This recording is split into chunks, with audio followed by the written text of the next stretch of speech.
구약성경 요한계시록 21장 15절 16절입니다. 요한계시록 21장 15절 16절 말씀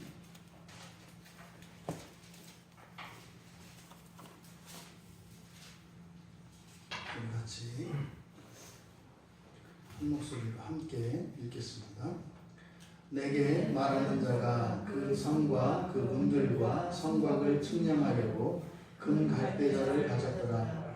그 성은 네모가 반듯하여 길이와 너비가 같은지라. 그 갈대자로 그 성을 측량하니 12,000 스타디움이요 길이와 너비와 높이가 같더라. 아멘. 쉽지 않은 말씀이고 이 말씀의 배경은 구약성경의 에스겔서 40장을 배경으로 하고 있고, 그래서 성전을 측량하는 이야기입니다. 그리고 실제로 앞에 계시록 11장에서도 그것을 이제 재는 이야기가 나옵니다. 지금 여기서 이야기하고자 하는 바, 여기서 말씀하고자 하는 바, 이것이 무엇일까? 그러니까요, 구약 성경에 게시되었지만 그것이 밝히 드러나지 않았던, 그리고 요한이 이 종말 이후에 이 상황을 보기 전까지는 깨닫지 못하였던 그 진리를 이제 말씀하려고 하시는 것입니다. 그래서 15절의 시작을 우리말 성경에 내게 말하는 자가 이렇게 되어 있습니다만, 여기서 내게 말하는 자는 9절에 바로 그 7천사 중 한 천사를 이야기합니다. 그래서 7천사 중 하나가 나에게 와서 말하여 이르되, 바로 이제 그 천사를 이제 가리키는 것인데, 지금 이 15절에서 요한의 관심이 다른 데로 바뀌었다는 것을 이야기합니다. 바로 앞에까지 이 사도 요한은 그 거룩한 성 예루살렘에 대해서 이제 완전히 이렇게 빠져 있습니다. 너무나 놀라운 성, 그 성에 대한 이야기를 이렇게 쭉 해왔거든요. 근데 갑자기 요한 사도가 자신의 관심사가 바뀌었다는 것을 지금 나타내고 있는 거예요. 지금 뭐 이게 짤막하게 앞에서 그 거룩한 성에 대해서 이야기를 했습니다만, 이거는 뭐 수백 권의 책을 가지고 묘사를 한다 하더라도 다 쓸 수 없는 내용이죠. 그것은 뭐냐면 우리들의 온 마음을 다 빼앗기에 충분하다고요. 거룩한 성은. 그것을 이제 앞에서 이제 14절까지 그를 이제 압축해서 말씀을 한 것이고, 우리야 그냥 책을 봅니다만 그 자리에 있던 요한이 왜 그 거룩한 성을 보고 있다가 왜 갑자기 이 요한의 관심이 천사에게로 돌려졌을까 하는 것, 이거 우리가 궁금해야 합니다. 어떻게 그 거룩한 성을 보고 있다가 갑자기 왜 천사에게로 관심이 이렇게 바뀌었을까? 사실 그런 거죠. 요한이 이렇게 그 천사의 그 손에 들려있던, 이제 15절에 보면 그 천사의 손에 금갈대자를 가졌더라 이렇게 이야기를 하거든요. 그러니까 이 상황을 우리가 조합해 보면 이런 거죠. 그 거룩한 성을 이렇게 보고 있는데 완전히 황홀지경이었습니다. 근데 그 황홀지경인 그 거룩한 성을 보다가 갑자기 요한에게 어떤 생각이 떠오른 거예요. 타고. 그게 뭐예요? 지금 금갈대자라는 거죠. 그러니까 그 성을 막 보고 있던 중에 본인이 보았던 무엇, 그리고 알고 있던 무엇, 하지만 그것이 큰 의미가 있지 않았던 그 무엇, 잊고 있던 무엇이 딱 떠오른 거예요. 여러분 그거 있잖아요. 종종 저도 있습니다. 이렇게 알 수 없는 물건, 어디다 쓰는 건지 모르겠는 거 있으면 그냥 일단 이제 버리지 않고 이렇게 봐가지고 이게 부서진 게 아니고 이게 보관을 합니다. 그러다 어느 날 이렇게 하다가 어디 뭐 어떤 기계 같은 거 만지다가 부속이 하나 딱 빠진 걸 봐요. 그러면은 막 타고 이게 연결이 되거든요. 딱 갔다가 맞았을 때 너무 기분이 좋죠. 요한도 이때까지 그 거룩한 성을 보기 전까지는 그냥 무심코 별다른 의미 없이 보았던 뭐가 있던 거예요. 그게 바로 천사의 손에 들려있던 그 무엇인 거죠. 처음에 이 천사가 요한에게 왔을 때 요한은 그걸 본 겁니다. 그랬는데 뭐 별다른 의미 없이 그냥 뭐 스쳐 지난 거죠. 그런데 지금 이 거룩한 성과 천사의 손에 있던 이것이 굉장히 중요한 어떤 긴밀한 관계가 있다는 것을 요한은 깨달은 거예요. 그래서 지금 이것을 거론하고 있다. 이거는 그냥 저의 상상력을 이야기한 게 아니라 성경에 그런 근거가 있어서 이렇게 말씀을 드린 거예요. 첫 번째로 이렇게 우리가 추론할 수 있는 첫 번째 근거는요. 우리말 성경에 내게 말하는 자가 금갈대자를 가졌더라 이렇게 돼 있지 않습니까? 뒤에 중간에 있는 그 성과 그 문들과 성곽을 측량하려고 라고 하는 것은 뒤에 접속사절로 뒤에 연결되어 있는 거예요. 원무하기 위해서. 이건 나중에 깨닫게 된 것을 말하는 거예요. 그래서 그가 그 금갈대자를 가졌더라 이렇게 되어 있거든요. 근데 우리말로는 이렇게밖에 번역할 수가 없어요. 이렇게 가졌더라라고. 그런데 이 금갈대를 가졌더라라고 하는 번역되어진 이 말의 그 원어 성경에는 뭐 계속 가지고 있었다 이렇게 해야 돼. 이게 미완료 시제로 되어 있거든요. 무슨 말이에요? 그때 천사가 가지고 있었는데 그게 무슨 뜻인지 몰랐어. 그런데 보니까 뭐예요? 이제 알겠는 거예요. 이걸 미완료 시제로 나타내는 겁니다. 그러니까 아무 의미 없게 여겨졌던 천사의 손에 있던 그것이 이게 혹시 요것을 지금 이제 미완료 시제로 나타내고 있다. 그래서 문법적으로 그 금갈대를 가졌더라 라고 하는 이 동사의 시제를 미완료 시제로 나타냄으로써 천사가 그것을 가지고 있는 이유를 알지 못했었다 라고 하는 것을 나타냅니다. 그러니까 지금 15절에서 문득 어쩌면 이게 또 확정도 아니에요. 이게 그런 거? 이런 거죠. 여러분들이 이제 감 잡는다 그러죠. 눈치를 이렇게 딱 봤을 때 혹시 이런 거 아니야? 하는 아직 확신은 없어요. 하지만 거의 확신에 가까운 그렇게 지금 이제 금갈대자를 가졌다라고 하는 말을 미완료 시제로 표현하고 있다는 거. 또 두 번째로는 바로 금갈대를 가졌던 그것을 떠올리면서 지금 우리말 성경에는 중간에 들어가 있는 측량하려고 그 성과 그 문과 성곽을 측량하려고 하는 요게 목적절로 되어 있어요. 그러니까 못마하기 위해서 이런 거거든요. 못마하기 위해서. 그러니까 비로소 그 손에 들고 있던 그 금갈대자의 용도와 그것을 가지고 있었던 목적이 무엇인지 이제 알게 되었다는 거예요. 그러면서 요한은 어떻게 했겠어요? 실제로 여러분들이 요한이라고 하면, 요한 사도라고 하면 그 자리에서 이거? 지금 이제 요한 마음속으로 이제 어떤 생각이 떠오른 거예요. 이게 이것과 어떤 상관이 있는 거야? 어떻게 했어요? 여러분 같으면 번갈아 보지 않겠어요? 이렇게 성도 봤다가 또 그것도 봤다가 내 생각이 맞나? 이게 번갈아 보지 않았을까요? 분명히 요한은 지금 요 장면에서 그랬을 거예요. 이렇게 예루살렘 거룩한 성으로 나타내는 신자의 모습이든 하나님 나라의 모습이든 그 교회의 모습이든 완성된 그 하나님 나라, 완성된 그 그리스도인의 그 모습을 보고 천사의 손에 있는 이 금갈대자를 번갈아 보고 있었을 것이다. 여러분 같으면 사실은요, 지금 이 상황은 그럴 수 있는 상황이 아니에요. 왜요? 옛날 뭐 옛날 유머로 아기다리, 고기다리, 던데이트 뭐 이런 거거든요. 이게 옛날에 유머였을 때 뭐 기다리고 기다리던 데이트 이거를 뭐 기다리고 기다리던 이게 사실 뭐예요?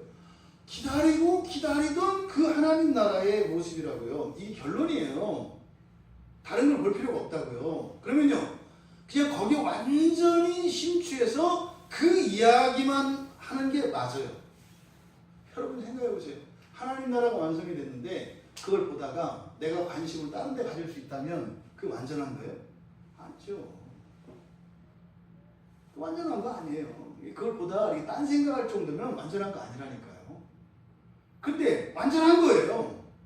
근데 요한은 훗날 이 성경을 기록하면서 그때 있었던 일을 다 생각하면서 기록하잖아요. 그러니까 여기서 15절에서 어떻게 해요? 의도적으로 끝낸 거죠. 쓸 얘기 많아요. 이제 뭐 뒤에서도 이제 이어서 나옵니다만 중간에다가 이걸 끊어야 할 필요가 있어요. 왜? 견물생심이라고 그냥 그거 하나에 푹 빠질 수 있거든요.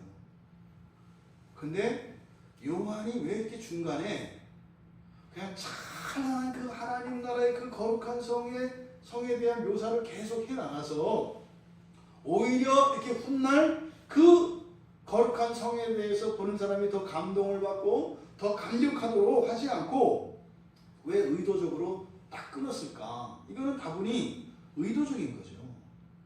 왜요? 왜 그랬을까요? 왜? 그럴 필요를 느꼈죠. 요한 사도가. 왜 그랬을까요? 저는 그렇게 생각을 합니다. 요한이 지금 보고 있는 이것이 결코 개인적인 만족으로는 그쳐서는 안 돼요. 내가 보고 있는 이것을 나만 봐서는 안 된다고요. 나만 봐서는 안 돼요. 지금 지상을 살아가는 이때 당시에 그리스도인들은 엄청난 박해 속에서 신앙을 지키고 있는 사람들입니다. 요즘 말로 하면 신앙을 버리면 취직할 수 있고, 신앙을 버리면 결혼할 수 있고, 신앙을 버리면 부귀영화를 다 얻을 수 있는 뭐 그런 상황이라고 여러분들이 보셔야 돼요. 그러니까 예수를 믿고 살아가는데 그것이 현실적으로는 아무런 도움이 되지 않는 것 같아요. 오히려 그것 때문에 굉장히 불편하고 힘든 것 같은 상황에서 내가 계속 예수를 믿고 살아가야 될까? 라고 생각하는 교인들이 상당히 많았다고요. 요한은 교회 안에 있는 고난 속에 있는 박해받는 형제 자매들이 생각이 난 거죠. 그렇게 고생을 했는데 여기 와야 되는 거죠. 이 자리에 서야 되는 거죠. 내가 선 이 자리에 이 영광에 모두 참여해야 되겠는 거죠. 그래서요. 그 자리에 있었지만 지상에 있는 성도들을 이제 보는 겁니다. 그래서 지금 바울 사도 요한이 이렇게 그 하나님 나라의 그 거룩한 성에 대하여 묘사하다가 중간에 이렇게 딱 끊어내는 것은 바로 우리들, 예수님이 오시기 전까지 이 땅을 살아간 갈 신자들에게 무엇인가를 가르쳐 주려고 하는 것인데 그게 뭔지는 모르겠지만 이건 바로 뭐예요? 그 성 앞에 서게 하기 위한 목적인 거예요. 한 사람도 빠짐없이 마지막 날에 그 성 앞에 세워야 되겠다 라고 하는 간절한 소원과 또 사도로서의 그런 직분을 지금 수행하려고 하는 것이죠. 여러분, 지금 요한 사도는 여기에서 환상으로 이것을 보고 있습니다만 이때 환상이라고 하는 것은 뭐 거짓, 가짜 이런 의미의 환상이 아닙니다. 그래서 환상으로라고 하는 이 말은 사실 영혼으로 본다는 뜻이에요.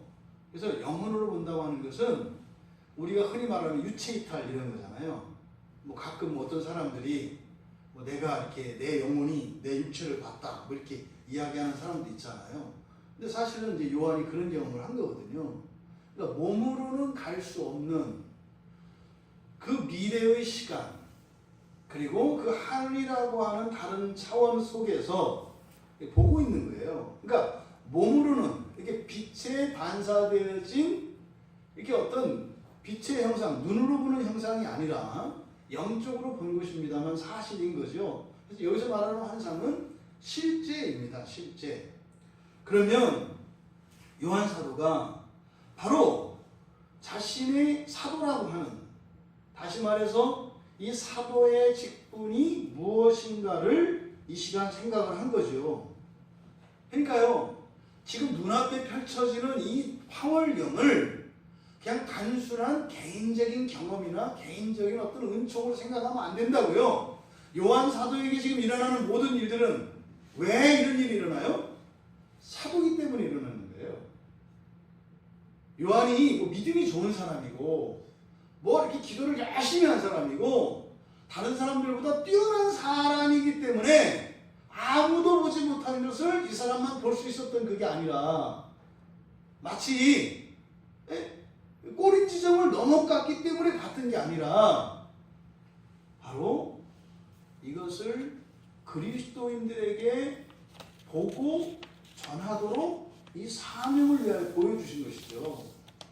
그래서 요한 사도는 자신의 그 사도 직분을 떠올린 것입니다. 종종 그리스도인들이 착각을 해서 이렇게 실족하고 부패하고 타락하는 이유가 여기에 있습니다. 그리스도인들은요, 그리스도인이기 때문에 하나님이 복을 주세요. 잊으시면 안 돼요. 그리스도인이시기 때문에 복을 주신다고요. 기도했기 때문에 복을 주시고 내가 하나님 말씀대로 살았기 때문에 복을 주시는 것이 아니라 실제로 이 땅을 살아가는 지상의 성도들이 누리는 모든 복의 가장 근원적인 원인은 뭐라고요? 그리스도인이기 때문에. 이 집에서 기본적으로 자녀들이 부모의 보살핌을 받는 근본적인 이유는 뭐예요? 내 가족이고 내 자식이니까 그런 거예요. 물론 거기에는 잘했을 때 고기 반찬, 안 했을 때 배추김치 뭐 이런 것도 있어요. 하지만 뭘 먹느냐가 아니라 먹고 함께 생활하는 이것은 뭐 일단 가족이라는 기초가 있다 이 말이에요. 그러니까 더 잘할 필요도 있고 있어요. 하지만 가장 기본적인 것은 그리스도인이기 때문에 주어지는 것이라는 사실을 잊으면 안 돼요. 이걸 잊어버리면 잘못되는 거예요. 그래서 마치 내가 이렇게 당연한 것처럼 여길 만한, 내가 누리는 이것은 나의 권리이냐, 이걸 안 해주면 잘못되는 것이냐, 이런 착각을 해서는 안 된다고요. 근데 우리가 이런 착각을 해요. 그런 말이 있어요. 은사자들의 말로가 안 좋다. 이건 이제 경험적인 얘기예요. 성경의 얘기는 아니고 은사자들의 말로는 안 좋다. 하나님께 특별한 은혜를 입었던 사람들이 있습니다. 여러 가지 모양으로. 실제로 병 고치는 은사를 가졌던 사람들은 병을 고치는, 손만 얹으면 막 병이 낫는 그런 은사를 가졌던 사람들이 있어요. 제한된 기간이긴 하지만 또 말씀의 은사를 받아서 하나님의 말씀을 설교를 하면 막 그 말씀의 역사가 막 나타나는 이런 은혜를 입었던 사람도 있습니다. 이 또한 어느 정도 시기밖에 안 돼요. 영원히 가는 사람은 없어요. 일정 시기만. 그때 이제 한몫 챙기는 거죠. 일정 시기 있어요. 이랬던 사람들이 마치 이것의 이유가 나의 어떤 개인적인 것과 개인적인 이유다라고 이것을 착각하는 순간 그냥 넘어갑니다. 그래서 그냥 넘어가요. 지금 제가 예를 들기를 지금 막 병 고침 받고 막 이렇게 엄청난 일들을 하는 사람들을, 특별한 사람들을 예를 들었습니다만 여러분은 여러분에게 적용하셔야 돼요. 내가 그냥 밥 세 끼 먹고 사는 거, 두 다리를 걸어 다니는 거, 이런 거 다 여러분들한테 적용하셔야 돼요. 이거 당연한 것으로 여기고, 뭐 하나님이 이 정도는 기본으로 해줘야 되는 거 아니야? 뭐 이런 생각, 이걸 말하는 거예요, 여러분. 크게 착각하시는 거예요.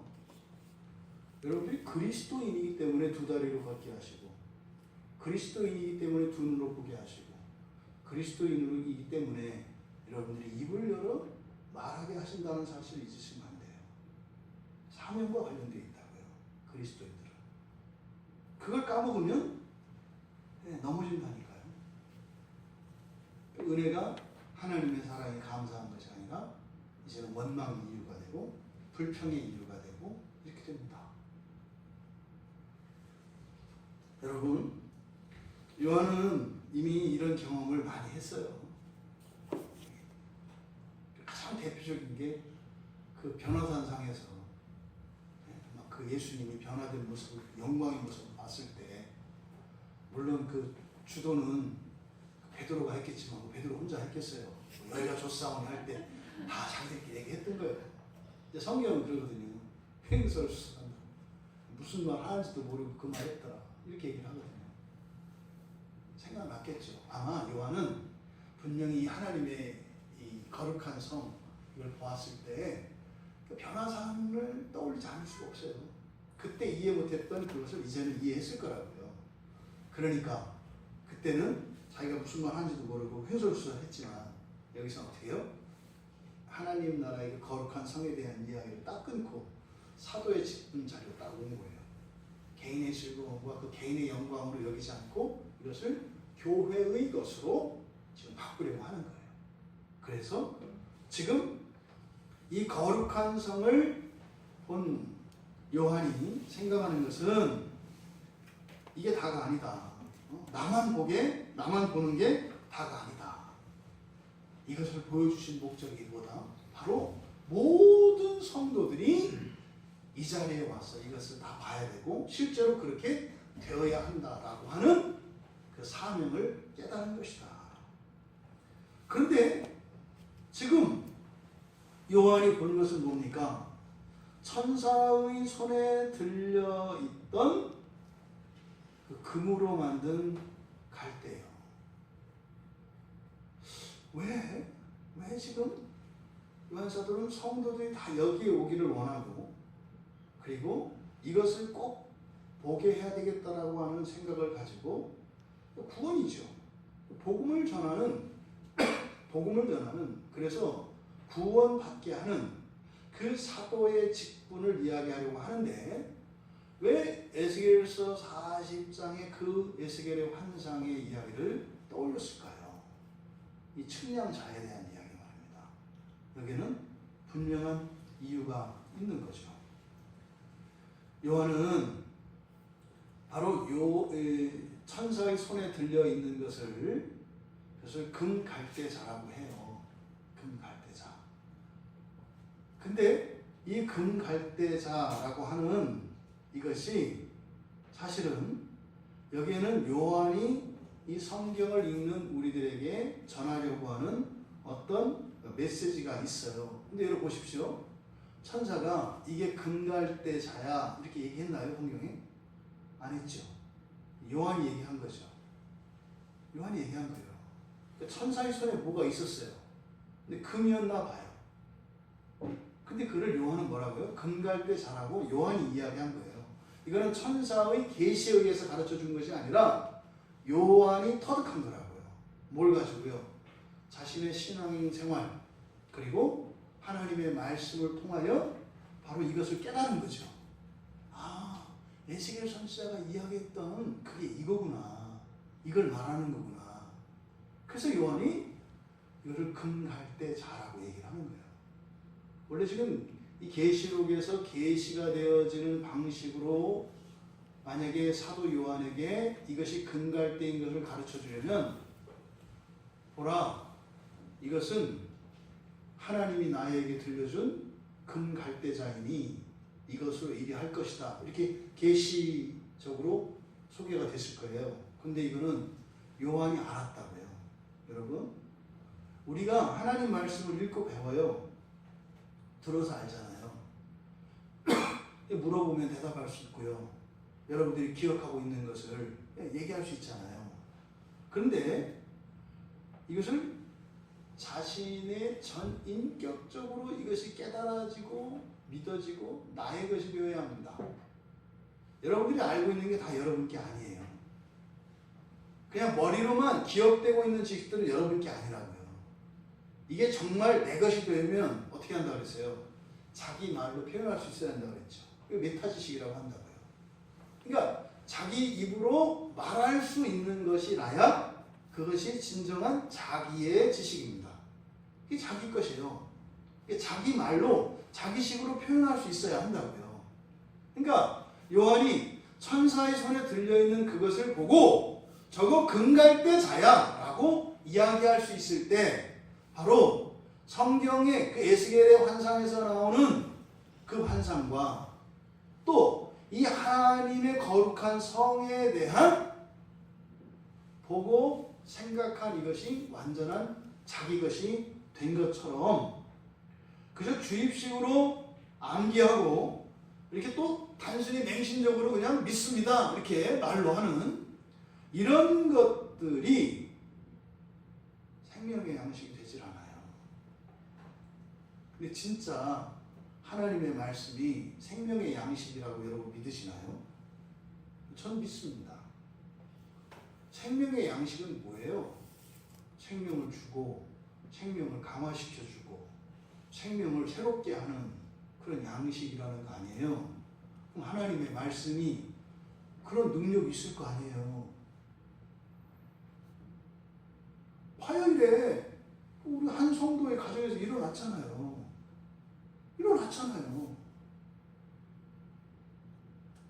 참으로 하나님의 말씀이 진리입니다. 일어나잖아요. 생명의 능력의 역사가. 이게 생명의 양식이라고요.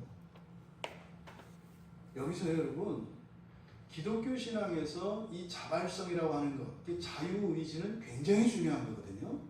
사실은 이 성경에서 일어나는 이런 모든 변화와 이것의 가장 사실은 그 중심에는 자유의지의 변화예요. 자유의지.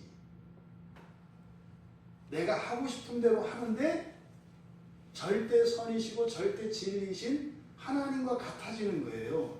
이게 성화의 최종적인 목적입니다.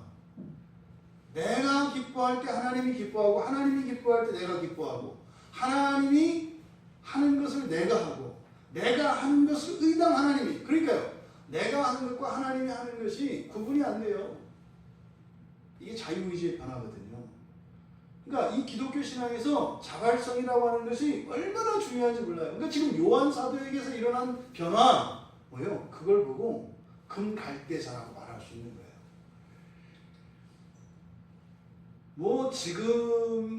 지금도 이렇게 다르지 않습니다만 우리나라 한국 교회 안에 잘못된 사실 지금 이제 오늘날 이 교회가 피해를 보고 있고 심각한 문제가 뭐냐면 무뇌신자예요. 무뇌신자.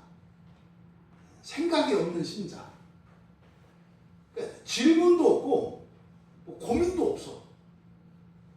그리스도인이. 이게 지금 상당히 심각한 문제거든요. 이게 어떻게 해요? 교회 밖으로까지 나가가지고 요즘에 나이를 제가 할 수는 없습니다만 그냥 싸잡아서 청소년들 요즘에 청소년들의 제일 심각한 문제가 뭐예요? 생각이 없어요. AI 만들 필요 없어요. 이미 만들어져 있어요. 그냥 다 AI들이에요 지금. 유치원, 초등학교, 중학교, 고등학교 심지어는 대학교까지 다 AI들이에요. AI가 뭐예요? 자기 사고 능력이 없는 거예요. 지금 이게 굉장히 심각한 문제라니까요, 여러분. 생각보다. 무지 심각한 얘기예요. 근데 누구 때문에 그래요? 어른들 때문에 그래요. 부모들이 이렇게 가르쳤어요. 근데 그 부모들은 왜 그렇게 됐어요? 교회에서 그렇게 가르쳤어요. 성경에 대해서 질문하면 불신앙의 증거였던 때가 있어요. 이거 왜 이래요? 라고 물어보면 믿음이 없는 사람과 동일시되는 때가 있었다고요. 성경에 대해서 물어보면. 가르친 거에 대해서 이렇게 되물어보면 이거는 거의 사탄의 자식이야. 성경을 의심해. 안 믿어주는데 어떻게 해. 그러니까 어떻게 해요? 침묵을 강요당했었다고요. 기독교인들이. 일제 질문하지 말 것. 무조건 아멘할 것. 이게 오랜 한국교회 전통으로 내려와서 오늘날 목사님들, 한국교회 목사들이 가장 어려운 사역이기도 하고 그래서 포기하는 게 뭐냐면 잠자고 있는 신자들 깨우는 거예요. 토끼가 여왕 옆에 가가지고 간 빼놓고 얘기했다듯이 아니 예배를 오는데 왜 뇌를 빼놓고 나와? 예배 나오는데 뇌를 빼놓고 와요. 뇌를 빼놓고 단지 시계만 갖고 나와가지고 시간만 보고 있어. 아니 하나님의 말씀하면 뇌를 돌려야지 왜 시계를 왜 봐? 시계만 이따만한 거 갖고 와가지고 또 뭘 이게 지금 굉장히 심각한 문제예요. 그러니까요. 목사들이 뭐라고 하는 줄 아세요? 아 요즘 신자들은 뇌를 놓고 오니까 뇌에 맞춰서 얘기하지 말고 시각에 맞춰서 얘기해. 지금 대동단결에 사는 일이 뭐예요? 설교 시간 줄이기예요. 경쟁적으로 시간 줄여요 지금. 예배 없애고요. 그러니까 설교 없앤다고요. 말씀도 없앤다고요. 이게 중세 때 교회에서 했던 일이에요 여러분. 중세 천년의 기간 동안 왜 성도들이 이렇게 노예처럼 살았는지 아세요? 성경을 안 가르쳤어요. 성경을. 중세 천년에. 성경을 가르치기 시작한 게 종교개혁 이후에 성경을 가르친 거예요. 그 이전까지는요. 술술이 마술이 그냥 라틴어로 제사관들은 우리나라 총문 읽듯이 그게 끝이에요. 성경은 하나도 몰라요. 성경은 뭐예요? 그 목사들이죠. 사제들. 신부들의 말이 하나님 말씀이에요. 신부들이 하라고 그러면 그게 하나님 말씀이고 하지 말라고 그러면 그게 하나님 말씀이에요. 그냥 따라 살았다고요. 여러분 중세 때 인류 역사에 어떤 일이 일어났었던 거 아시잖아요. 신자들이 뇌를 빼버리면 세상이 그렇게 돼요. 지금 왜 세상이 이렇게 엉망진창이 돼요? 교인들이 뇌를 빼놓고 살기 때문에 그래요. 이게 지금 그동안 우리 한국교회 안에 있었던 사실 또 그래서 교회 사람들이 많이 모이긴 했어요. 그래서 뇌를 빼놓고 왔으니까 그렇게 모였지 뇌를 갖고 왔으면 그렇게 모이진 않아서 또 그러니까 모였다는 점에서는 뭐 이렇게 기여한 바가 있는지 몰라도 문제는 그 피해예요. 지금 교회 안에서 일어나고 있는 피해. 말도 안 되는 일들이 왔습니다 여러분. 형제가 형제를 찌르고 베고 막 갈라내고 죽이고 하는 일들이 얼마나 많이 일어났지. 지금 오늘 낮에 그 목사님들 그 스터디하는 목사님들 만났다가 되게 가슴 아픈 소식을 들었어요. 이 한국교회 목사님들에게 큰 영향력을 미치는 어떤 모임이 있어요. 굉장히 큰. 그분들은요 정말 말씀대로 잘 하겠다고 하는 목사님들이 그 바쁜 시간을 쪼개가지고 그렇게 모여서 하는 목사님들 어떤 모임이 있어요. 그게 지금 완전히 박살났어요. 완전히 박살났어요. 근데 죄송하지만 그 박살나는 이유가 뭐냐면 우리 교단은 안 해요. 어떤 교단이 있어요. 어떤 교단은 장로와 목사를 동등하게 놓습니다. 이렇게. 목사와 장로를 똑같이 본다고 이렇게. 그러니까 예를 들어서 이 교회의 지도자를 장로가 될 수도 있어요. 우리 장로교 합동 측에서는 그런 일은 절대로 없습니다. 교회의 지도자는 목사예요. 근데 지금 대부분의 그 교단들에서는 이게 똑같이 놨어요. 저는 집사로도 살아왔기 때문에 알아요. 종종 사람들이 이런 얘기해요. 아니 목사들이 그 목사들 전체하고 장로들 전체하고 시험 봐가지고 우리 성적을 매겨볼까요? 누가 더 점수 잘 좋은지? 성경 암기 시험 한번 봐볼까요? 누가 더 많이 외우고 있는지? 이렇게 질문을 하거든요. 그러면 뭐 목사님들이 뭐 일반 평신도들보다 인격적으로 또 모든 면에서 다 우월해요? 기도를 더 많이 해요? 성경을 더 많이 봐요? 이렇게 비교한다고요. 이게 무슨 이야기인지를 모르는 거예요. 이러니까 요즘 애들이 어떻게 돼요? 부모 할 일 우습게 하잖아요. 자식이 왜 부모 말 왜 들어야 돼요? 나보다 무식한데? 뭐 아빠 갑분싸 알아요? 뭔지 무지 싸다는 얘기인지 뭔지 어떻게 알아? 아이고 엄마 아빠는 뭐 요즘 뭐 아는 것도 없고. 왜 이런 일이 일어나요? 이게 다 교회에서 일어나는 일이에요. 부모는 부모인 거예요. 목사는 목사인 거예요. 하나님은 하나님인 거예요.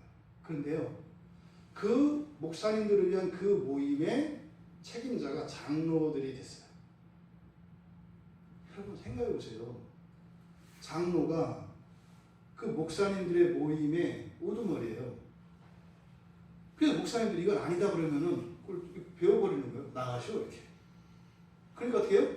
그 모임이 조직이 되어버렸어요. 이렇게. 끝난 거죠. 왜요? 사람들이 많이 모이니까 이게 조직화됐어요. 조직이 돼버리면서 회사가 돼버린 거예요. 그러니까 장로가 목사들을 쳐내요. 지금 얼마나 심각한지 몰라요. 한 교회가. 장로들이 다 쫓아내요. 지금 목사들을. 다 쫓아내요. 이렇게 해서. 마음에 이거예요. 그 모임을 만든 그 목사님이 굉장히 정말 애쓰시고 특별한 일을 하셨거든요. 그 목사님이 쫓겨났대요. 그 교회에서. 개척했던 목사예요. 그분이. 40년 가까이 이렇게 개척했고요. 교회도 어마어마하게 성장을 시켰고요. 그 모임도 만들었는데 문제는 그 목회자들의 그 모임이 굉장히 커졌어요. 교회보다. 이거 장악하기 위해서 그 목사님까지 내쳤대요. 이런 말도 안 되는 일들이 이 시대에 지금 일어나고 있어요. 이 얘기 왜 한 거예요? 뇌를 절대로 빼고 다니지 맙시다. 뇌를 빼고 다니지 맙시다. 여러분들이 이렇게 벌어진 일을 놓고 얘기를 하니까 뭐 엄청난 일인 것 같잖아요. 근데 그 일의 시작이 어디 있다고요? 이 시간 지금 여러분들이 제 설교를 들으면서 생각을 하느냐 안 하느냐가 그런 결과를 만들어낸다고 말씀드린 거예요. 여러분들의 자녀들이 또 여러분들이 인생을 살아가면서 자기가 하고 있는 일에 대해서 이것이 옳은 일인가 그런 일인가, 잘하는 것인가 잘못하는 것인가를 고민하지 않고 그냥 즉흥적으로 하고 싶은 대로 살아갈 때 그런 일들이 일어난다고 말씀드리는 거예요. 지금 요한 사도가 그걸 금갈 때 잘하고 한 거, 여러분들이 여러분 인생 안에서 성경을 통해서 또 설교를 통해서 들었던 그것이 여러분 안에 여러분의 언어로 고백되어질 수 있는 생명의 말씀이 되길 바랍니다. 아, 이거구나, 이거였구나, 금날 때 잘하구나 하는 일들이 여러분의 일상 속에 일어나기를 바랍니다.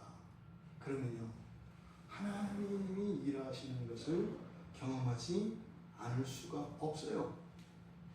여러분들이 성경을 보고 또 이렇게 설교를 들을 때 단순하게 이해가 되고 또 듣지 못했던 뭐 이런 이야기를 듣고 뭐 감동을 받고 뭐 이렇게 해서 그걸 안다고 생각해서는 큰 오산이다 이거예요. 여러분들이 온 마음으로 여러분들의 영혼과 몸으로 아멘 하는 깊은 울림이 있어야 한다고요.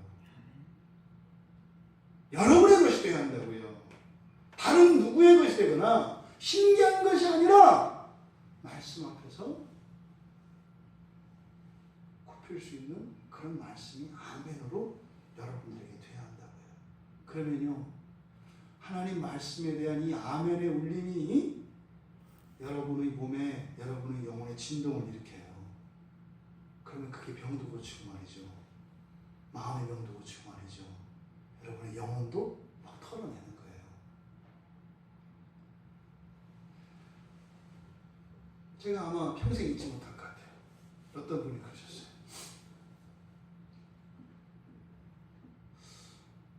목사님 설교를 들었는데, 이게 자랑 아닙니다. 그냥 이제 되게 은혜가 돼서 말씀드린 거예요. 목사님 설교를 이렇게 들었는데 이상했대요. 이상하다? 이랬대요. 설교 들었는데 이상하다? 이런 생각이 들었대요. 그래서 반복해서 또 들었대요. 그랬더니 가짜가 아니라 진짜구나 이런 생각이 들더래요. 아, 이게 성경 얘기구나.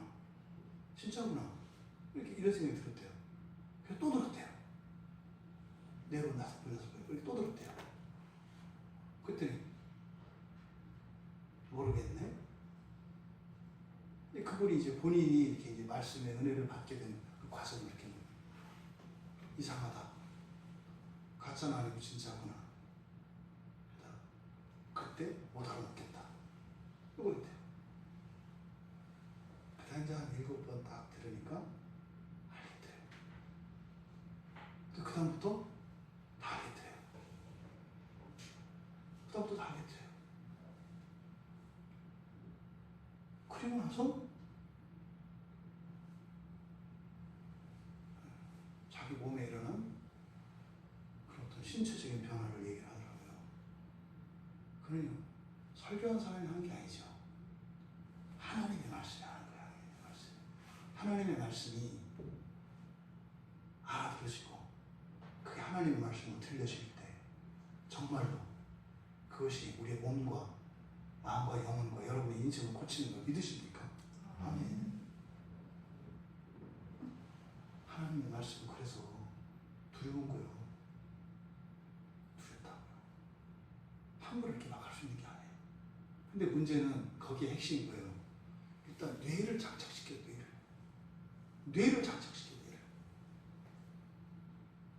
그런 은혜가 여러분 모두에게 임하기를 바랍니다. 우리 모두에게 평생 있기를 바랍니다. 그래서 그 말씀의 진동이 나를 바꾸고 우리 가정과 우리 인생과 세상을 바꾸는 그런 일들이 모두에게 일어나기를 바랍니다. 왜 요한이 여기서 천사의 손에 들려진 그것을 금갈대자라고 했을까? 여기서 우리가 그 의미를 이제 캐내야 돼요. 왜 금갈대자라고 했을까? 왜? 보통은 금 하면 벌써 우리 눈이 먼다고요. 금에 벌써 크기는 얼마지? 몇 돈이나 되나? 몇 달란트나? 이렇게 한단 말이죠. 이제 금이라고 하는 말과 갈대라고 하는 말과 자라고 하는 이 세 개의 단어 가운데 어디에 비중을 두어야 할까? 셋 다 빼면 안 돼요. 셋 다 의미가 있어요. 근데 그 중에 어디에 의미를 두어야 될까? 여기서 이 금갈대자라고 하는 이 말씀을 들었을 때 저는 그랬어요. 이 설교를 준비하기 전까지 저는 금갈대자 그러면 금으로 만들어진 일직선으로 된 자 이렇게 생각을 했어요. 그래서 금막대기를 이렇게 하나 들고 있었나 보다. 뭐 이런 생각을 했어요. 근데 단순히 이것을 이렇게 막대자로 생각을 해서는 요한 사도의 의도를 절대로 읽어낼 수 없습니다. 우리가 가지고 있는 기본적인 막대자라고 하는 것은 자라고 하는 이 말, 여기서 이제 자라고 번역되어진 건데, 이 자의 여러 가지 종류 중에서 그냥 길이를 재는 하나의 도구를 우리가 막대자라고 합니다. 줄자도 있고요, 또 막대자도 있고요. 실제로 여기서 이 자라고 번역되어진 이게 메트론이라고 하는 말인데, 메트론이라고 하는 말은 그것은 길이를 재는 어떤 도구나 이것을 말하는 게 아니라 이 메트론의 사전적인 의미는 측량값이에요. 측량값. 사실은요, 절대적인 어떤 기준이나 표준을 일컫는 말이라고요. 여기서 자라고 번역되어진 이 말이 가지고 있는 1차적인 개념은 절대적인 기준, 절대적인 표준을 의미하는 거예요. 이게 더 중요한 거예요. 그래서 이 자라고 하는 것은요, 거기에 합당한지 합당하지 않은지, 충분한지 모자란지, 넘치는지 안 넘치는지, 이것을 가늠하는 그 기준이 되는 거예요. 이게 중요한 개념이에요. 가장 중요한 것은. 그래서 크냐 작으냐, 많으냐 적으냐, 뭐 좋으냐 나쁘냐, 이것이 여기서는 중심이 아니에요. 중요한 것은 뭐예요? 딱 맞느냐 안 맞느냐. 이 자에 대한 이야기를 꺼내면서 딱 맞느냐 안 맞느냐 이거예요. 그러니까 놀이기구 타려면 12살인가요? 12살인가요? 120cm인가요? 뭐 놀이기구 가면 그 있어요, 기준이. 네, 120cm인가요? 그 기준이 있어요. 거기 갈 때는 나이를 보는 게 아니라 키를 재더라고요. 그 키에 맞아야 이제 가는 거죠. 여기 여기서 말하는 자의 의미예요. 그러니까 지금 요한 사도가 이야기하려고 하는 것은 여러분 이 문맥을 잘 알고 있어야 돼요. 그 거룩한 성, 그 완성이에요. 말하자면 그 사람의 완성, 신자의 완성, 하나님 나라의 완성, 교회의 완성, 그 찬란한 영광 그 앞에서 이 자를 얘기하고 있어요. 이 상고관계를 여러분들이 이해하셔야 돼요. 꼭 맞아야 된다는 거죠. 꼭 맞아야 된다는 거죠. 이걸 지금 얘기하려고 하는 거예요. 꼭 맞아야 된다. 이거를 보려면 여기 앞에서 이렇게 되려면 이 영광을 보려면 뭐 해야 된다? 꼭 맞아야 된다. 꼭 맞아야 된다. 그걸 강조하기 위해서 금갈대자라고 했어요. 금은요 불멸의 상징이에요. 성경에서 변하지 않는 거예요. 영원하고 정확하고 불변하는 거예요. 그러니까요 절대적인 기준에 딱 맞아야 된다 이 말이에요. 절대적인 기준에 딱 맞아야 된다. 이걸 얘기한다고요. 여러분 수많은 사람들이 예수를 따라갑니다. 지금도 수많은 사람들이 예수를 믿노라고 예수를 따라갑니다. 수많은 사람들이 하나님께 예배했습니다. 수많은 사람들이 하나님을 지시하고 수많은 사람들이 하나님을 찬양했습니다. 요한 사도가 말하고 싶은 것은요, 그게 중요한 게 아니라는 거예요. 그게 중요한 게 아니라는 거예요. 절대적으로 잊지 말아야 할 사실이 있다는 거예요. 얼마나 오래 했냐 안 했냐, 많이 했냐 안 했냐, 이런 것을 지금 얘기하려고 하는 거예요. 지금 여기서 요한 사도가 말하고 하는 것은 뭐예요? 절대적인 기준이에요. 여러분 우리들의 신앙은 절대적인 기준은 뭡니까? 예, 말씀 성경이에요. 성경이에요. 성경. 오직 성경대로입니다. 오직 성경대로. 왜 이걸 제가 이걸 성경이라고 이야기를 하느냐? 그래서 금잔대 갈대라는 말을 써요.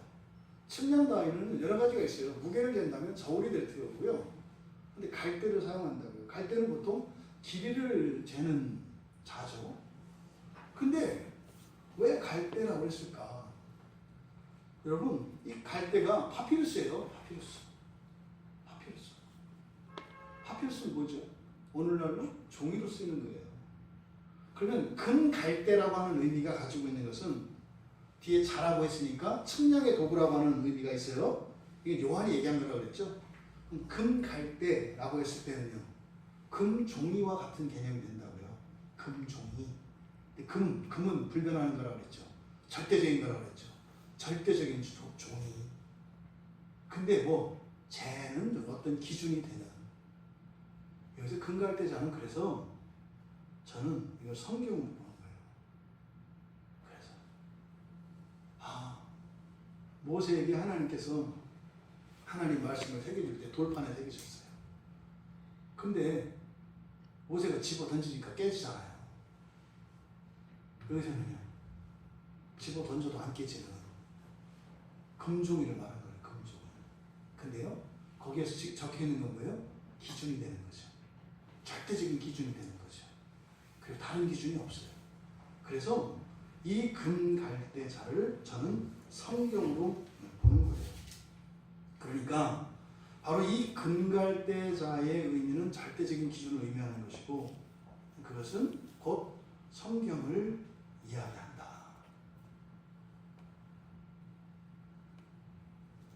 억지로 제가 깨맞추는 건 아니고 설득력이 있어요. 이 갈대가 이때 당시에는 우리가 생각하는 갈대와 이때 사람이 생각하는 갈대는 달라요. 갈대의 이미지는 사실은요, 이것보다는 종이 이미지예요. 종이 이미지. 그러니까 이 황금 갈대, 이걸 보니까 예수님이 하셨던 말씀이 하나 딱 떠오르는 거예요.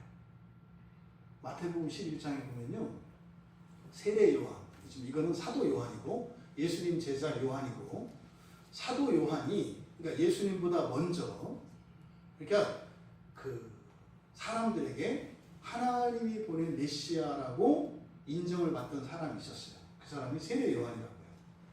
근데 그 세례 요한은 자기가 메시아 아니죠. 자기는 예배하는 자라고 이야기했다고요.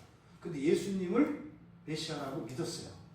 근데 그걸 한번 확인하기 위해서 이 세례 요한이 자기 제자들을 예수님한테 보내요. 그리고 당신이 바로 그분이십니까? 이렇게 물어본다. 그래서 예수님이 이제 그 제자들한테 바로 내가 맞다라고 하는 대답을 줘서 돌려보내게 해요. 그럼 이제 그 세례 요한의 사역은 끝나는 거죠. 그리고 나서 그 세례 요한의 제자들을 보내고 난 뒤에 예수님께서 이제 무리들에게 이야기해요. 너희들은 광야에 왜 나갔냐? 그러면서 그때 갈대를 언급하시는데 바람에 흔들리는 갈대라고 얘기를 해요. 바람에 흔들리는 갈대. 바람에 흔들리는 갈대는 기준이 없잖아요. 그죠?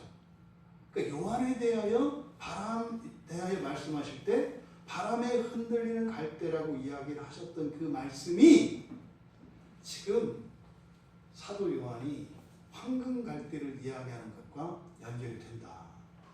그러니까 바람이 흔들리는 갈대는 뭐겠어요? 잘못된 기준, 잘못된 생각, 인간적인 전제 이런 것들이죠. 사람들의 하고 싶은 대로 하는 생각, 기준 이런 거. 그래서 예수님이 그때 우리들에게 그러세요.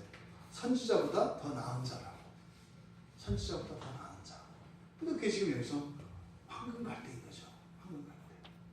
그러니까 여기서 금 갈대자라고 하는 것은 아직까지, 요때까지는 성경이 없어요. 이때까지 성경이 없어요. 다 두루마리들이고 이렇게 파피루스에 적혀있는 말씀들이에요. 우리처럼 성경 없다고요. 그러니까 이때 지금 요한 사도가 이야기하는 바로 금 갈대자라고 하는 것은 완전한 하나님의 말씀을 의미한다고요. 그게 곧 예수 그리스도이시겠고. 이게 오늘날 우리들에게는 성경이 되는 거죠. 오늘날. 그러니까 바로 이 금갈대자는 단순히 그 금이라고 하는 소재 그리고 길을 재는 단위로서의 자, 고든 자, 뭐 이런 걸 의미하는 게 아니라 그 절대적이고 불변하는 기준이 바로 예수님, 바로 하나님의 말씀이라는 것이고 오늘날 우리들에게는 성경이라는 것을 가르쳐 주시는 거예요. 이게 15절의 내용이에요. 그 성과 그분들과 성광을 측량하고 금달대자를 가졌더라라고 지금 번역되어져 있는 15절에 담겨있는 의미들을 제가 이제 말씀을 드린 거예요. 그 다음 이제 16절을 살펴보면 16절은 그 성은 네모가 반듯하여 길이와 너비가 같은지라 그 갈대자로 그 성을 측량하니 12,000 스타디온이요 길이와 너비와 높이가 같더라. 잘 안 드러나요. 이거는 3개의 문장으로 되어 있습니다. 16절은 3개 문장으로 되어 있는데 3개의 문장은 각각의 의미가 있겠죠. 16절을 3개의 문장으로 우리가 나누어서 살펴봐야 합니다. 첫 번째 문장이 그거죠. 계시대로 지어진 하나님의 성이라는 것을 얘기하려고 해요. 그걸 봤더니 요한이 처음 보는 거예요. 새로운 거예요. 근데 이거였어? 이런 거죠. 이거였어. 우리말 성경에 그 성은 네모 반듯하여 길이와 너비가 같은지라. 이게 이제 하나의 문장이에요. 이걸 직역하면 이렇게 됩니다. 그 성은 사면체이며 길이와 너비가 같다. 이게 현재형으로 되어 있어요. 그러니까 그 성은 사면체이며 길이와 너비가 같다. 이렇게 사면으로 둘러싸여 있는데 가로 세로가 길이가 같다 이 말이에요. 이렇게 이제 이 말이에요. 그러니까 이것은 바로 사도 요한이 하늘에서 내려오는 그 거룩한 성 예루살렘을 바로 이야기하는데 바로 가로 세로가 같더라. 근데 앞에서 뭐라 했어요? 완전히 새로운 거라고 이야기를 했잖아요. 그런데 가로 세로가 똑같더라 이 말이에요. 이게 여기서 지금 말하고자 하는 바는 이거였어 이런 거예요. 처음 봤는데 생전 처음 보는 거예요. 근데 그걸 보고 나니까 알겠더라는 거예요. 이게 우리가 신앙생활 하면서도 경험을 합니다. 어떤 일을 지나고 난 뒤에 하고 한다고요.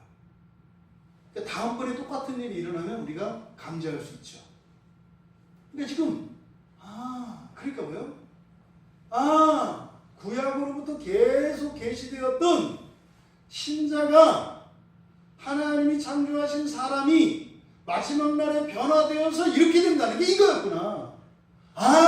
하나님 나라가 그렇게 황금성으로 이렇게 묘사돼서 이거였구나. 하나님의 교회의 영광이 이런 거였구나.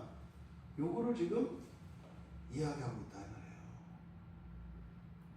그러니까 그 이전까지는 요한도 몰랐다고요. 그게 그건지. 우리가 그래서 신앙생활 오래 하다 보면 자꾸 알아져 가요. 다른 사람 말도 이렇게 들으면 이제 알아듣는다고요. 무슨 말인지.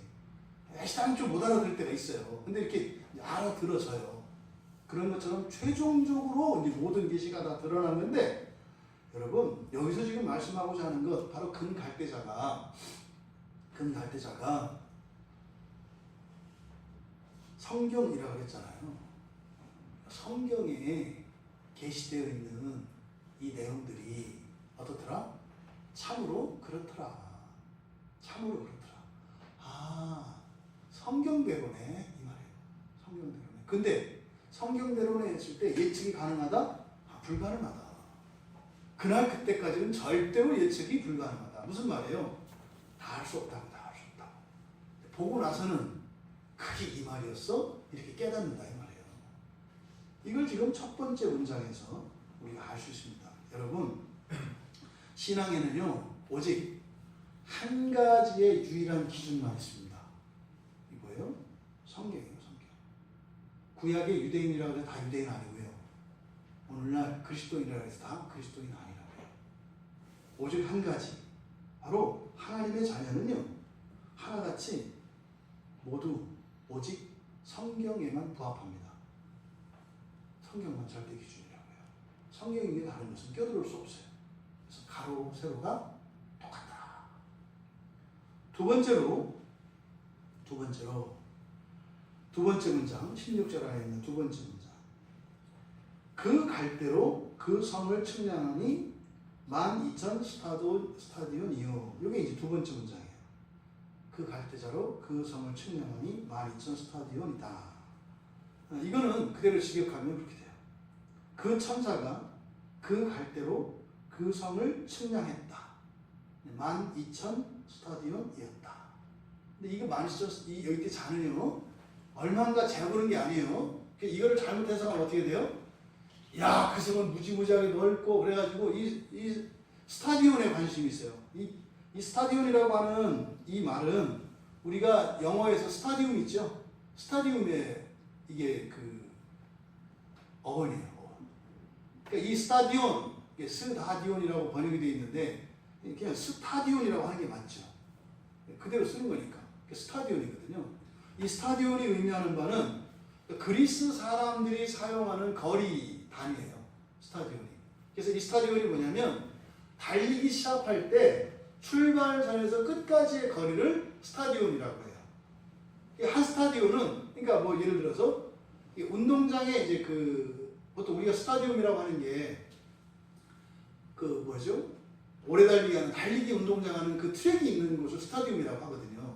그러니까 트랙이 시작부터 끝까지 요 길이를 1스타디온이라고 한다고요. 근데 이때 당시 그러니까 오늘날 그리스에서 이 스타디온의 개념은 약 180m 정도 된대요. 180m. 근데 지금 보통 우리가 사용하는 트랙은 400m 트랙 사용하죠. 그러니까 지금으로 말하면 그 한 트랙의 길이 이게 스타디온이라고요. 그러니까 이걸 가지고 또 이게 몇 킬로고 2,000킬로 이거는 의미가 없고 그런 상황이 없고. 그러니까 지금 여기서 말하고자 하는 것은 그 성이 뭐예요? 12,000 스타디온이라고 하는 정해진 분량이 있다는 거예요. 이 자로 쟀더니 무지하게 넓더라 이 얘기가 아니라 뭐예요? just 딱 맞더라 이 말이에요. 딱 맞더라. 그러니까요 딱 정해진 분량이더라 이거예요. 넘치도 않고 모자라지도 않고 딱 12,000 스타디온이더라 이 얘기를 하는 거예요. 딱이다. 이 온이라고 하는 전치사를 써요. 온은 딱 붙는 거거든요. 아주 한치도 정확하게 딱 맞더라. 그게 뭐예요? 이 성이 그 성이더라 이 말이에요. 야, 이 성이 그 성이더라. 어떤 성? 성경에서 이야기했던 바로 그 성이더라. 이걸 얘기하려고 하는 거예요.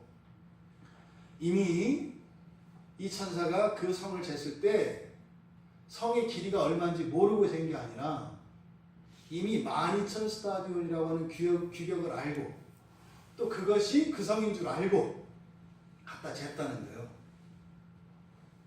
뭐 하려는 거예요? 규격이 있다는 걸 가르쳐 주려고 하는 거예요. 넘쳐도 안 되고 모자라도 안 된다는 걸 지금 요한에게 가르쳐 주려고 하는 거예요. 여러분, 우리가 신앙의 분량이 지금 현재 우리 이 자리에 있는 사람들의 믿음의 분량이 다 달라요. 되어진 정도가 다 다르다고요. 그런데 그 거룩한 성, 다시 말해서 어린 양의 신부가 되어질 때 우리들 가운데 조금도 모자란 사람이 있다 없다? 없다는 거예요. 조금 더 넘치는 사람이 있다 없다? 없다는 거예요. 딱 그 규격대로 딱 된다는 것을 이야기해요. 그래서 이 스타디온이 성경에 이렇게 많이 사용되지 않아요. 이 스타디온이 사용된 대표적인 그 본문이 요한복음 6장에서 예수님이 이제 물에서 걸으신 사건이에요. 예수님이 물을 얼마나 걸었을까? 그걸 우리가 알 수 있어요. 성경에 보면은 25에서 대략 30 스타디온을 걸었다고 한다고요. 꽤 걸으신 거예요. 꽤 걸으신 거예요. 한 30분 정도를 물 위로 걸으신 거예요. 그러니까요, 막 갈기 빨리 하다가 몇 발짝 푹 빠진 게 아니에요. 20-30분의 시간을 물 위로 이렇게 유유자를 걸으신 거예요. 그 스타디온이 예수님이 물 위에 걸으신 거에 기록이 돼요. 그리고 이제 뭐 요한복음 11장에 보면 11장 15절 18절에 보면 베다니하고 예루살렘 거리가 15 스타디온이라고 이야기하는데 거리상 15 스타디온은 굉장히 가까운 거리, 이렇게 마을이 인접해 있는 것으로는 되게 가까운 거리라고 이야기해요. 그러니까 뭐요? 예수님이 물 위로 걸어가는 것보다 가까운 거리니까 아주 지척에 있는 동네 뭐 그런 거죠. 또 고린도전서 9장 24절에서 그 사도 바울이 신앙의 경주에 대해서 이야기할 때 우리말에 경주라고 번역된 단어가 스타디움이에요. 그 트랙을 완주하는 거, 그걸 경주라고 번역을 했거든요. 그래서 출발선에서 끝까지 가는 거, 이걸 이제 경주라고 번역을 했는데 이게 스타디움이에요. 그러니까 여러분 지금 규격을 이야기하는데 이렇게 딱 맞아야 된다고 얘기를 해요. 근데 여기에 사용된 그 단위가 뭐예요? 거리의 단위죠. 그러니까 이 12,000 스타디온이라고 되어 있는데, 그러니까 결국은 은유적으로 이 12,000 스타디온이라고 하는 이 성의 크기는 성의 크기라기보다는 사실상 뭐예요? 딱 맞는 거라고 그랬으니까 지상을 살아가는 성도와 하나님 사이의 거리에 대한 은유적인 표현으로 봐야 맞는 거예요. 우리가 완전히 하나님의 형상을 담기까지 이 거리, 이것을 거리로 나타낸다면 12,000 스타디온이다. 그러니까 뭐예요? 우리가 이렇게 여러분 예배드리고 성경을 보고 기도할 때 우리가 한 걸음 한 걸음 앞으로 간다고요. 거리가 좁혀진다고요. 그래서 요한 사도도 이거를 경주에 비교한 거고요. 그러니까 존재론적으로 하나님을 점점 닮아가는 것을 거리로 딱 나타내니까 굉장히 구체적으로 보이잖아요. 그래서 이 12,000 스타디온이라고 하는 것은 그 성의 크기라기보다는 신자가 바로 예수 그리스도의 분량에 이르기까지의 모든 것을 12,000 스타디온이라고 한 것이다. 그래서 사도 바울이 에베소서 4장 13절에서 그렇게 얘기한다고요. 우리가 다 하나님의 아들을 믿는 것, 그리고 아는 것이다. 하나가 돼서 온전한 사람이 되어야 된다. 그래서 그를 그리스도의 장성한 분량이라고 해요. 이게 뭐예요? 이게 12,000 스타디온이죠. 딱 예수님하고 딱 닮은 사람. 여기 이제 12,000 스타디온이 의미하는 바다. 이제 세 번째 문장입니다. 세 번째 문장은 길이와 너비와 높이가 같더라. 여러분 좀 이상한 거 없나요? 맨 앞에서 첫 번째 문장에서 뭐 얘기했어요? 길이와 너비가 같다고 그랬잖아요. 길이와 너비가 같더라. 그리고 이제 두 번째에서는 그 길이가 12,000 스타디온이더라. 딱 맞았다 이렇게 얘기잖아요. 근데 세 번째에 가서는 갑자기 뭐가 나와요? 높이가 나와요. 지금 이 원문 성경에서 이게 강조되어 있습니다. 야야야야야, 높이도 맞아 이렇게 얘기해요. 길이만 맞는 게 아니라 높이도 맞아 이렇게 얘기한다고요. 지금 첫 번째 문장은요 현재 시제로 되어 있고요, 사면체로 되어 있고 길이와 너비가 같다 이 현재 시제로 되어 있고요. 두 번째 문장 12,000 스타디온이었다 측량을 했는데 측량을 한 이게 과거로 나타나 있어요. 측량을 했는데 과거로 나타났어요. 그러니까 뭐요? 사실은 여러분들의 신자됨은 이미 결정이 돼 있어요. 하나님이 택정을 입었을 때, 예정하셨을 때 이미 여러분 우리가 어떻게 깎아가지고 예수님 닮기를 노력해가지고 똑같이 닮을 수가 있어요. 그건 하나님만 하실 수 있는 거예요. 이거를 칼빈이 예정이라고 한다고요. 이미 우리는 하나님에 의해서 완전하게 예수님 닮도록 창조되었다고요. 이게 과거형으로 나타나 있다고요. 근데 우리의 현재 삶 속에서는 닮아게 가기 위해서 노력을 하죠. 우리가 노력을 하잖아요. 노력을 하는데 노력을 해서 된 것이 아니라 그 된 것은 누가 한 거라고요? 하나님이 한 거라고요. 그러니까 성령이 하시는 일 안에서 우리가 한다 이 말이죠. 예? 경부선 그 열차를 타고, 예? 열차를 타고 뭐 부산을 가든 서울 오든 올 거 아니에요. 그 안에서 내가 걸어서 부산 가는 거 아니잖아요. 예? 거기서 나 걸어왔어 이러면 돼요? 기차 타고 오면서 그 멀쩡히 앉아서 주위에 서서 와. 그래서 계속 걸어 이렇게. 나 오늘 걸어왔어. 이게 우리 신자들이 그러는 거예요. 내가 이렇게 해서 구원받. 웃기는 얘기지. 기차 타고 멍청이 아니야? 앉아오지 왜서 왔어? 이러는 거지. 나는 그래도 걸어왔어. 보고만 해. 그냥 앉아서 가시기 바랍니다. 근데 기차 타야 돼요. 근데 지금 과거형으로 하나님이 이미 이렇게 해놓으신 것을 이야기해요. 그 다음에 세 번째로 높이까지 들어갔더라. 이걸 현재형으로 되어 있어요. 이건 뭐예요? 원래 그랬던 건데 그때 깨달은 거예요. 왜? 그 길이와 그 너비 그리고 그것의 그 높이까지 갔더라. 이거 엄청 강조했어요. 성경에 보면. 동사 맨 뒤에다 놓고요. 이거 답을 뺐다고요. 그 높이까지 갔더라. 이거를 엄청 강조한 거예요. 그러니까 뭐예요? 요한 사도가 깜짝 놀란 거예요. 여러분들이 성경을 믿고 성경을 따라서 살아가려고 몸부림하잖아요. 그렇게 해서 우리도 기대가 있지 않겠어요? 천국 갖고 뭐 이런 하나님의 형상을 안고 기대가 있지 않겠어요? 네? 수요일날 그리고 사도 바울이 영광의 소망이라고 그랬잖아요. 있잖아요. 근데 그날에 가서 보니까 뭐요? 이렇게까지? 이런 거예요. 그러니까 뭐예요? 초월에 초월이에요. 너비와 높이는 이 지면에서 일어나는 일이죠. 지면에서. 근데 높이는요, 하늘이에요. 공간으로 갑니다. 그러니까 이 가로와 세로 너비와 길이는 인성에 대한 완전한 회복을 이야기한다면 갑자기 높이에 대한 이야기는 뭐예요? 신성에 대한 이야기예요. 이때 신성은 하나님의 신성이 아니라고 했어요. 이걸 하나님과 똑같이 얘기하면 안 된다고 했어요. 이때 신성이라고 하는 것은 영적 존재된 천사성을 말한다고 했어요. 여기서 확 깨지는 거예요. 와, 그래서 천사가 나보고 엎드리지 말라고 그랬구나. 이렇게까지? 말은 들었지만 생각은 했지만 이게 뭔지 사실은 우리도 몰라요. 그냥 이렇게 얘기했으니까 놀랬다고 그냥 놀랬다더라 이렇게 얘기만 할 뿐이지.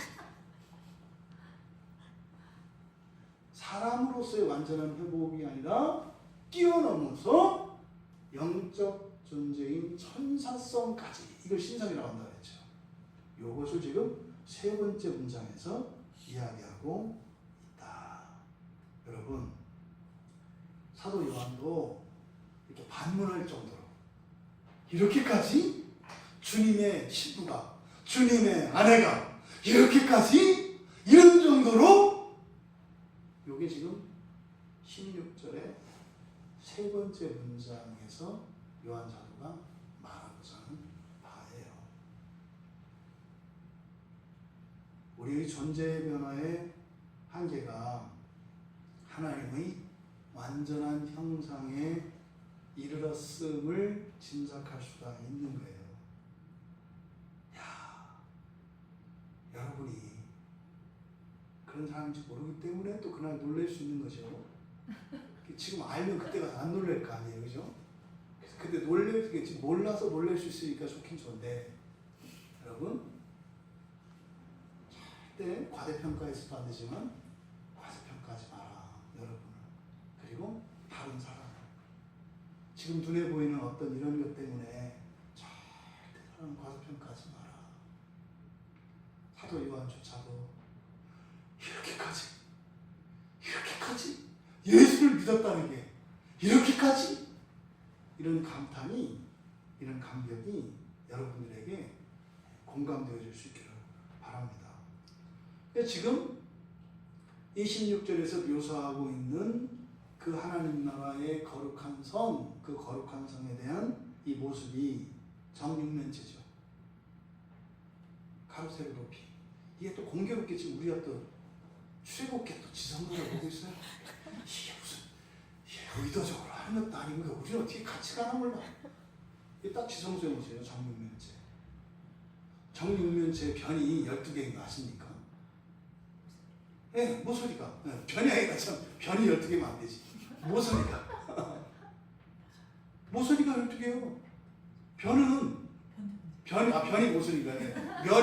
면은 육면이지만 이 모서리가, 변이 12개예요. 그러니까 12,000 스타디온이라고 하는 것은 바로 그거죠. 12라고 하는 가시적으로 우리에게 보여줬던 그 지성소의 그 형상에 10의 세제곱 완전수인 1000이죠. 이게 합쳐진 수예요. 그러니까 이것은 단순한 이런 길이를 이야기하는 게 아니라 바로 영적인 의미. 그래서 하나님과 우리들 사이의 마음의 거리, 그리고 성화의 그 정도의 차이. 이것을 12만 스타디온이라고 이야기하는 것이다.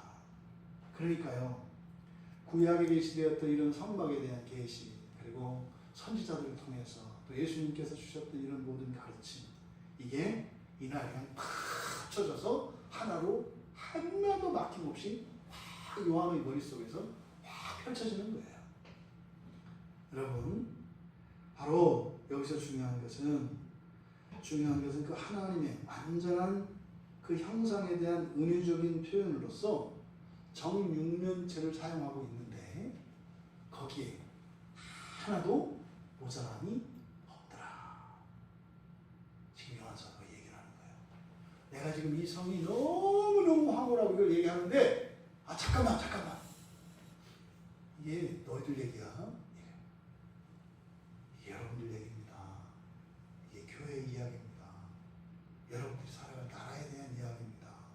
마치 이것을 여러분과 상관이 없는 어떤 절대적인 초월적인 무엇을 생각하지 마세요. 여러분의 것입니다. 주의를 환기시키려고 하는 것이다. 여러분, 정말 사도 요한이 이 갑자기 끼어들어온 이 15절, 16절 말씀을 통해서 주시려고 하는 이 그 거룩한 성의 척도에 대한 이 말씀이 여러분들에게 깨달아지기를 바랍니다. 사실 이 말씀들을 우리가 천사에 대한 공부를 했기 때문에 이게 사실은 이렇게 다다를 수가 있는 거예요. 천사에 대한 이해, 그리고 하나님의 형상에 대한 이해, 그리고 창세기 앞에 있는 창조 기사에 대한 기본적인 이해가 있을 때라야 이 말씀이 완전히 받아들여지고 종말과 그 하나님 나라, 그 영원한 세계에 대한 영생에 대한 이해가 있어야 이 말씀이 받아들여져요. 여러분, 요한이 여러분에게 쓰신 편지입니다. 여러분에게 주신, 예수님께서 여러분에게 주신 그 구원의 영광이 무엇인지를 가르쳐 주신 것이죠. 그날의 소망을 가지고 우리가 하나님을 닮아가기 위하여 가야 할 그 12,000 스타디온의 그 길을 따라 경주하는, 그리고 완전히 승리를 주신 그 주님의 약속을 믿고 끝까지 중간에 포기하거나 벗어나지 않고 최후의 멸류관을 쓰시는 우리 모두가 되시기를 주님의 이름으로 축원합니다. 우리 말씀을 생각하며 잠시 기도합니다. 하나님, 예수 그리스도께서 그렇게 이 땅에 오셔서 우리를 위하여 십자가에서 죽으시기까지 우리를 사랑해 주시고 은혜를 베푸셨던 것은 천지를 창조하는 것과 같이 조금도 부족한 영혼은 완전한 하나님의 형상을 우리가 덧입게 하기 위해서 하신 것이었군요. 우리에게 남은 것은 믿음의 경주입니다. 그리고 우리가 주의해야 할 것은 오직 성경입니다. 그리고 하나님의 은혜, 성령을 의지하며 우리가 나아가야 합니다. 하나님, 이 말씀이 우리 인생의 이정표가 되게 하시고 확고한 목표가 되게 하여 주셔서 그날의 그 영광, 사도 요한이 그토록 함께하기 원하였던 그 영광에 우리 모두 다 함께 참여할 수 있도록 은혜를 달라고, 또 이 땅의 신자들이 최후까지 승리할 수 있도록 하나님 도와주시고 은혜를 달라고 우리 같이 기도하겠습니다.